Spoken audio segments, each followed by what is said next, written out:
बच्चों देखिए, मैंने आपको बताया था कि डी ब्लॉक एलिमेंट्स क्या होते हैं, मतलब संक्रमण तत्व किन्हें कहते हैं, आवर्त सारणी में इनको कहाँ पर स्थान दिया गया है और क्यों दिया गया है। जैसा कि मैंने आपको बताया था कि डी ब्लॉक एलिमेंट्स से संक्रमण तत्वों को आवर्त सारणी में एस और पी ब्लॉक एलिमेंट्स के बीच में स्थान दिया गया है।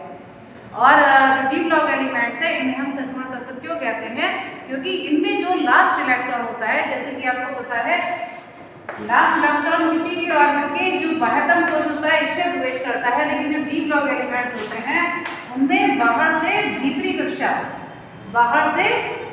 कक्षा के डी कोश में लास्ट इलेक्ट्रॉन जो है प्रवेश करता है, डी सबशेल में प्रवेश करता है। इसीलिए इन्हें हम क्या कहते हैं, डी ब्लॉक एलिमेंट कहते हैं। मतलब बाहर से भीतर वाली कक्षा के डी कोश में अंतिम इलेक्ट्रॉन प्रवेश करता है जिन तत्वों के, उन्हें हम डी ब्लॉक एलिमेंट्स कहते हैं।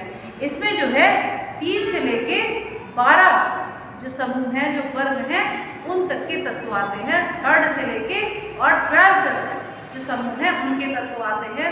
उनमें जो उन ग्रुप्स में जो तत्व रखे गए, एलिमेंट्स रखे गए हैं वो आते हैं। जैसे कि मैंने आपको बताया था कि ये एस ब्लॉक है और यहाँ पर आपका डी ब्लॉक होता है, यहाँ पर आपका पी ब्लॉक होता है और यहाँ 3rd से लेके और 12 तक ये समूह है जो आपके कितने होते हैं, लगभग मतलब टोटली 10 समूह होते हैं, 10 वर्ग होते हैं। तो ये जो है आपके क्या कहलाते हैं, डी ब्लॉक एलिमेंट कहलाते हैं।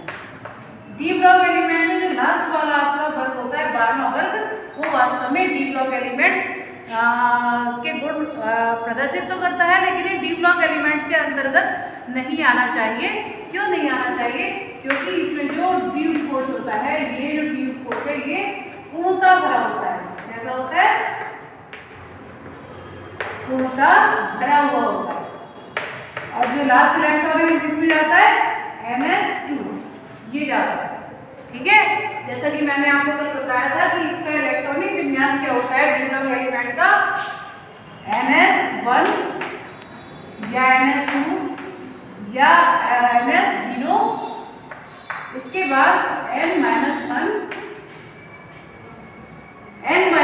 क्या होगा, S2, N-1 P6 होगा और N-1 इसको नीचे लिख देते हैं, N-1 D1210। ये क्या होगा, इलेक्ट्रॉनिक विन्यास होता है किसका, डी ब्लॉक एलिमेंट्स का। तो मैं बात कर रही थी 12वें समूह की, तो 12वें समूह में क्या होता है, ये सभी फिल होते हैं। जो आपका N-1 P है वो 10 होता है और जो आपका बाहरी कक्षा का जो सबसे आउटर मोस्ट ऑर्बिट है उसमें जो S ऑर्बिट है उसमें सेकंड इलेक्ट्रॉन जाता है, पूर्णतः फिल्ड हो जाता है। तो इसीलिए ये जो है आपका, क्योंकि डी ऑर्बिट इसका फिल्ड है, डी सबशेल फिल्ड है टोटली, इसलिए जो 12वें समूह के जो तत्व हैं जिंक, कैडमियम, मरकरी, ये जो है आपके डी ब्लॉक एलिमेंट्स के अंतर्गत नहीं आते हैं। लेकिन चूंकि ये जो है आपके एस और पी ब्लॉक एलिमेंट्स के बीच में रखे गए, इसीलिए इसे डी ब्लॉक एलिमेंट्स कहते हैं, संक्रमण तत्व भी कहते हैं। अब इनके देखिए गुण क्या है, जैसा कि मैंने अभी आपको इलेक्ट्रॉनिक विन्यास बताया, इलेक्ट्रॉनिक विन्यास के आधार पर ही इनके गुण प्रदर्शित होते हैं। जैसा कि मैंने आपको कल बताया था कि इनके ये सभी जो है वो धात्विक कैरेक्टर शो करते हैं, मेटालिक कैरेक्टर शो करते हैं, लेकिन इनकी धात्विकता जो है वो एस ब्लॉक एलिमेंट से कम होती है। मतलब धात्विक कैरेक्टर तो शो करते हैं लेकिन एस ब्लॉक एलिमेंट की अपेक्षा कम धात्विक होते हैं, और पी ब्लॉक एलिमेंट की अपेक्षा ज़्यादा धात्विक कैरेक्टर शो करते हैं, ज़्यादा मेटालिक कैरेक्टर शो करते हैं। ये जो है इनके गलनांक जो है वो काफ़ी अधिक होते हैं, चूँकि ये सभी धातु में होती है। गलनांक कैसे होते हैं, अत्यधिक होते हैं। सबसे ज़्यादा गलनांक किसका होता है, टंगस्टन का होता है। मैंने आपको बताया था 3410 डिग्री सेंटीग्रेड पर ये पिघलता है। इसी प्रकार से सबसे ज़्यादा जो ठोस धातु होती है, सबसे ज़्यादा जिसका घनत्व होता है वो ऑस्मियम होती है। इसके अतिरिक्त ऑक्सीकरण संख्याएं इसकी इन तत्वों की जो ऑक्सीकरण संख्याएं होती हैं वो कैसी होती हैं, चेंजेबल होती हैं। मतलब केवल स्टेबल ऑक्सीकरण संख्या नहीं होती है, कई ऑक्सीकरण संख्या होती है। इसके अलावा मैंने आपको बताया था 3 सीरीज में ये तत्व पाए जाते हैं। कौन कौन सी सीरीज में? पहली है 3D सीरीज और चौथी दूसरी है 4D सीरीज और तीसरी है 5D सीरीज। ये क्रमशः ये चौथा पीरियड, ये कौन सा है? चौथा पीरियड, और ये है 5वां पीरियड और ये है 6वां पीरियड, मतलब आवर्त। क्रमशः चौथे आवर्त में जो चौथा आवर्त है उसमें जो लास्ट इलेक्ट्रॉन होता है वो किसमें प्रवेश करता है? 3D में प्रवेश करता है 1 to 10 तक। ठीक है, लास्ट इलेक्ट्रॉन जो है वो किस उपकोष में प्रवेश करता है? तीसरे कक्षा के डी उपकोष में प्रवेश करता है। इसलिए इसे क्या बोलते हैं? 3D सीरीज बोलते हैं। 4D सीरीज क्यों बोलते हैं? क्योंकि चौथी कक्षा के डी उपकोष में 1 से लेकर 10 तक इलेक्ट्रॉन प्रवेश करते हैं। 5D सीरीज क्यों बोलते हैं? क्योंकि 5वीं कक्षा के डी उपकोष में 1 से लेकर 10 तक इलेक्ट्रॉन प्रवेश करते हैं। ठीक है, इसके अतिरिक्त देखिए ये जो डी ब्लॉक एलिमेंट्स होते हैं ये रंगीन आयन बनाते हैं। क्या बनाते हैं? रंगीन आयन बनाते हैं। रंगीन आयन क्यों बनाते हैं? क्योंकि इसके जो डी उपकोष होते हैं वो कैसे होते हैं? वैकेंट होते हैं। जो डी उपकोष होते हैं उसमें इलेक्ट्रॉन्स पूर्णतः भरे हुए नहीं होते हैं। लेकिन यदि पूर्णतः भरे हुए इलेक्ट्रॉन है किसी एलिमेंट के अंदर तो वो रंगहीन होगा। लेकिन जिनमें डी उपकोष जो है वो हाफ फिल्ड होता है वो जो है रंगीन आयन बनाते हैं। जैसे कि एग्जाम्पल के तौर पर Cu जिसका परमाणु क्रमांक 29 है, अगर आप इसका इलेक्ट्रॉनिक विन्यास बनाओगे तो क्या बनेगा? 1s2 2s2 2p6 3s2 3p6 और 3d9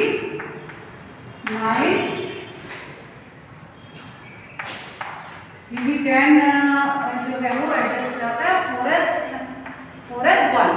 ठीक है, तो ये इसका इलेक्ट्रॉनिक विन्यास होता है। जो सही इलेक्ट्रॉनिक विन्यास होता है आप देख रहे हैं इसमें जो है कॉपर जो आपका तत्व है, परमाणु है, उसमें जो है डी उपकोष पूर्णतः फिल्ड है, पूर्णतः भरा हुआ है।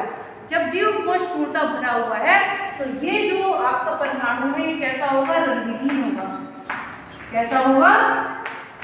रंगहीन होगा, कलरलेस होगा। ठीक है, लेकिन यदि इसका जो है कौन सा आयन हो? Cu+1, इसे आप क्या कह सकते हो? और Cu+1। अगर हम ये आयन बनाते हैं तो क्या होगा इसमें? देखिए सेम यही वाला इलेक्ट्रॉनिक विन्यास निकल के आएगा, 4s1 रिमूव हो जाएगा। यहाँ पर हम क्या ले रहे हैं? +1। 29 किसका था? इलेक्ट्रॉनिक विन्यास जो है ये परमाणु क्रमांक है। और अगर इसमें देखेंगे तो इलेक्ट्रॉन कितने रह गए? 28 इलेक्ट्रॉन रह गए। तो जो आपका 28 इलेक्ट्रॉन वाला जो कॉपर का +1 का आयन है उसका इलेक्ट्रॉनिक विन्यास ये बनेगा। तो क्या होगा? जो Cu फर्स्ट है, जो Cu फर्स्ट का आयन है वो कैसा होगा? रंगहीन होगा या कलरलेस होगा? कैसा होगा? कलरलेस होगा। लेकिन अगर हम जो है Cu+2 आयन बनाएंगे, Cu+2 या कॉपर सेकेंड आयन की बात करें, कॉपर सेकेंड आयन की बात कर रहे हैं हम, तो क्या होगा? आप देखेंगे कि 3D में से भी एक इलेक्ट्रॉन रिमूव हो जाएगा। जब 3d9 होगा तो क्या होगा? ये आयन जो है किस कलर का हो जाएगा? ये अब कलरलेस नहीं रहेगा बल्कि कैसा हो जाएगा? Cu सेकेंड आयन कैसा हो जाएगा? कलर्ड हो जाएगा। कलर्ड हो जाएगा। ये कलर कैसा होगा? हल्का नीला कलर, जैसे light blue colour. Hydrated Cu+2 ion या Cu सेकेंड आयन जो है वो किस कलर के होते हैं? हल्के नीले रंग के होते हैं। क्यों होते हैं? आप कारण समझ गए होंगे, क्योंकि इसका जो डी उपकोष है वो टोटली फिल्ड नहीं होता है। अगर आप Cu+1 की बात कर रहे हैं या Cu फर्स्ट आयन की बात कर रहे हैं तो वो कैसा होगा? रंगहीन होगा। उसके जो यौगिक होंगे वो व्हाइट कलर के होंगे। लेकिन अगर आप Cu सेकेंड की बात करेंगे तो वो रंगीन होगा, रंगीन कलर्ड होगा, क्योंकि उसका डी उपकोष कैसा होगा? हाफ फिल्ड होगा। इसके अतिरिक्त परिवर्ती संयोजकता ये सभी प्रदर्शित करते हैं। जिस तरह से मैंने आपको बताया था कि ये जो है सभी क्या करते हैं? इनकी सभी की ऑक्सीकरण संख्याएं जो है स्टेबल नहीं होती है, डिफर होती है। इसी तरह ये जो है परिवर्ती संयोजकता भी प्रदर्शित करते हैं।